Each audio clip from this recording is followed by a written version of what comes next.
করো। পবিত্র আত্মা তোমাকে এদিকে শিক্ষা দেয়, যখন তোমার ভুল হয় পবিত্র আত্মা বারবার বলে।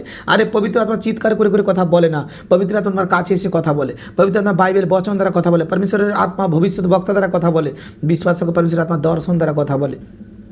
আজ তুমি শুনতেছ আমাকে, দেখতেছ আমাকে, আজ বিশ্বাস রাখো যে আজ আমি পবিত্র আত্মাকে দুঃখ দিচ্ছি না তো, আজ আমার চাল চলন, আজ আমার কথাবার্তা এলোমেলো হচ্ছে না তো। আজ অনেক ব্যক্তি, অসংখ্য কোন ব্যক্তি আজ তারা এরকমই চলে, যে ব্যক্তিরা পবিত্র আত্মার চাল চলে না, পবিত্র আত্মার আচরণে আসে না, বারবার অঙ্গীকার তো করছে, পরমেশ্বর কাছে তওবা তো করছে কি পরমেশ্বর আমি মন ফিরেছি, পরমেশ্বর আজকের পর থেকে আমি কুচিন্তা করা বন্ধ করছি, পরমেশ্বর আজকের পর থেকে আমি তোমার দেখানো পথে চলবো, পরমেশ্বর তুমি যেভাবে চাও আমি সেভাবেই থাকবো, পরমেশ্বর।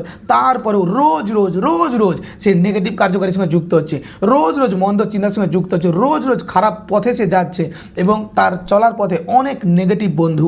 মনে রেখো, যখন তুমি নেগেটিভ বন্ধুর মধ্যে যাওয়ার পরেও তোমার মধ্যে পবিত্র আত্মার কার্যকারী তুমি প্রকাশ করতে পারছো না, মন ফিরাও, তোমার মন ফেরানোর প্রয়োজন আছে। কারণ হলি স্পিরিট কোনো ব্যতিক্রমে চায় না কি ঈশ্বরের মনোনীত ব্যক্তি এবং হলি স্পিরিট যখন তোমার জীবনে কার্যকরী করে স্টার্ট করে দেয়, সে কোনো দিনের জন্য চায় না পবিত্র কার্যকরীকে তুমি আবার দূষিত করো, পবিত্র কার্যকরীকে তুমি আবার নষ্ট করো।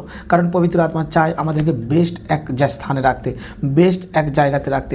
আজ আমার প্রিয় বচন বলছে, আর ঈশ্বরে সে পবিত্র আত্মাকে দুঃখিত করিও না। আজ সাধু পল এ কথাকে নর্মাল এমনি লিখে নি বা ইফিসিয়র মণ্ডলীতে তিনি এমনি পাঠায়নি, তিনি ভবিষ্যৎবাণী করে দিয়েছে।